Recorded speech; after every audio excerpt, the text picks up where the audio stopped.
of the selling prices go to the Mac AIDS Fund Transgender Initiative to further its work in support of transgender communities. Get it today in selected markets. Violent Free can be purchased for $17 on Mac's official website. In March, Jenner made headlines again when she became the new face and model of H&M's sports campaign.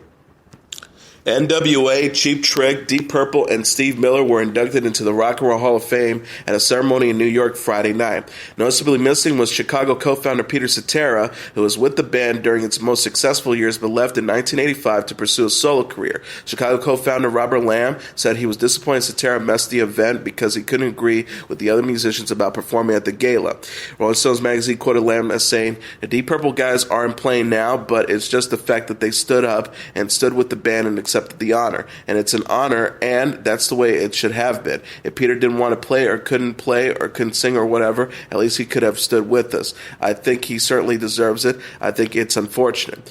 Ice Cube, Dr. Dre, DJ Yella, and MZ Ren, the surviving members of the groundbreaking rap group N.W.A, attended but did not perform. Ice Cube previously said event organizers did not give him or his bandmates the support they needed to do the show they wanted to do. USA Today reported Ice Cube said at the ceremony at Brooklyn's Barclays Center, "The question is, are we rock and roll? I say you goddamn right we're rock and roll. Rock and roll is a spirit. Rock and roll is not comforting to the people who came before you, but creating your own path in music and in life. That is what rock and roll is to us." Dr. Dre added, "This is proof to all the kids out there growing up in places similar to Compton that anything is possible. Me and the guys standing right here, we're absolutely no different or better than any of you." The ceremony will air on HBO April 30th. Axl Rose has fractured his left foot and undergone surgery to repair the injury shortly after his band Guns N' Roses announced it's reuniting for a concert tour. This will be the first time in more than 2 decades that the group's original lineup of Rose, Slash, and Duff McKagan will take the stage together for a series of shows. Their not in this lifetime tour is to begin in Detroit June 23rd. The lead singer did not specify how he hurt himself, but a Facebook post on the band's official account quoted him as saying, "This is what can happen when you do something you haven't done in nearly over 23 years. Internal fixation." The social media message also contained a short video of a foot and ankle specialist in Santa Monica explaining in details Rose's condition and how she is treated.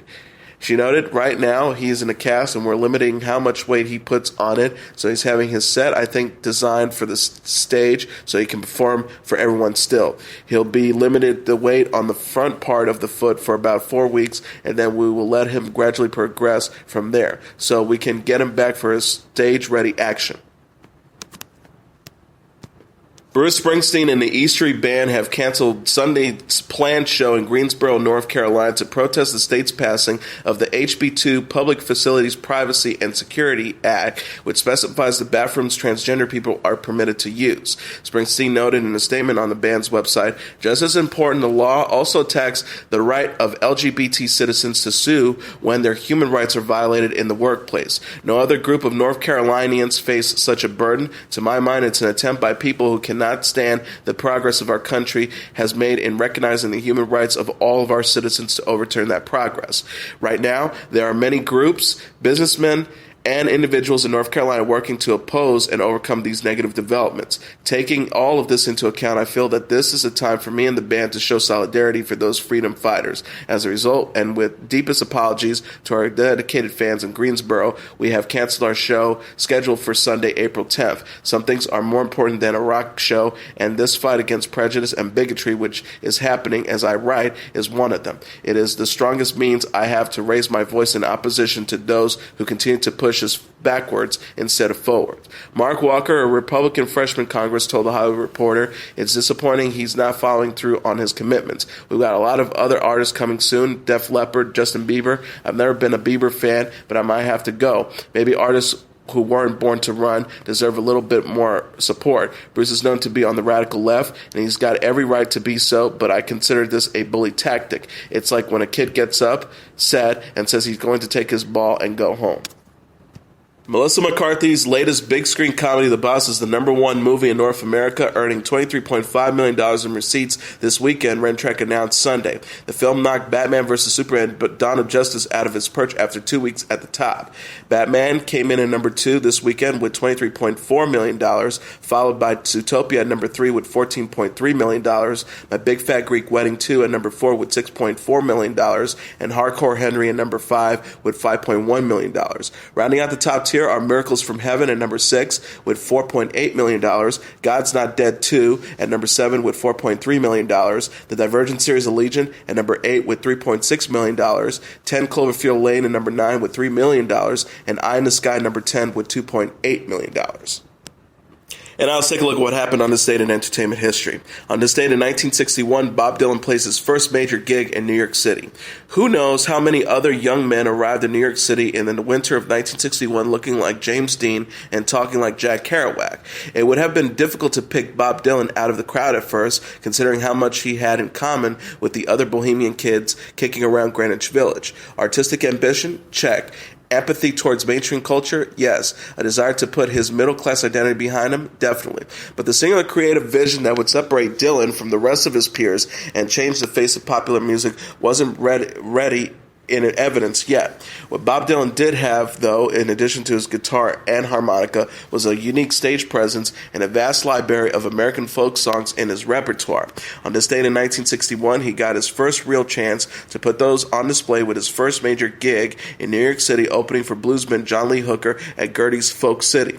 Bob Dylan had just arrived in town a few months earlier, but as the prominent producer talent scout John Hammond would write in the liner notes of his debut album 1 year later, the young man from the Providences began to make friends very quickly in New York, all the while continuing as he had since he was 10 to assimilate musical ideas from everyone he met, every record he heard. Dylan befriended not only his idol Woody Guthrie, whose hospitalization in New York, Jersey had become the initial impetus for Dylan to come east from Minnesota, but also some of the significant figures on the burgeoning downtown folk scene like Jack Elliott and Dave Van Ronk. Dylan would talk about this period in Talking New York in 1962, which included a verse about his breakthrough gig at Gertie's. After weeks and weeks of hanging around, I finally got a job in New York town, in a bigger place, bigger money too, even joined the union and paid my dues. Gertie's was probably the most important folk music venue in New York City at the time, the club that every folk act with a national profile played when they were in town.